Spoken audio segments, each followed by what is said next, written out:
6 న్యూస్కి స్వాగతం.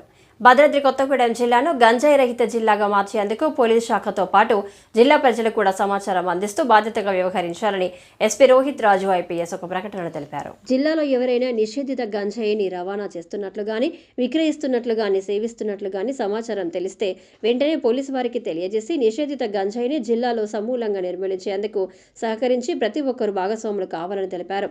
గంజాయి లాంటి మత్తు పదార్థాలకు బానిసలై యువత తమ అమూల్యమైన భవిష్యత్తును నాశనం చేసుకుంటున్నారని, ఇప్పటికే జిల్లా వ్యాప్తంగా అన్ని పోలీస్ స్టేషన్ల పరిధిలో అలవాటుగా యువకులు గంజాయి సేవించే ప్రదేశాలను గుర్తించడం జరిగిందని, ఆ ప్రదేశాలలో నిషేధిత గంజాయిని సేవిస్తూ ఎవరైనా కనబడితే కేసులు నమోదు చేసి కఠిన చర్యలు తీసుకోవడం జరుగుతుందని, నిషేధిత గంజాయి రవాణా, విక్రయం, వినియోగదారులకు సంబంధించి సమాచారం అందించిన వారి వివరాలను గోప్యంగా ఉంచుతామని, జిల్లాలో గంజాయిని నివారించడానికి ప్రత్యేకంగా బృందాలను ఏర్పాటు చేయడం జరిగిందని సమాచారం ఈ ఫోన్ నంబర్లకు అందించాలని వారు తెలిపారు.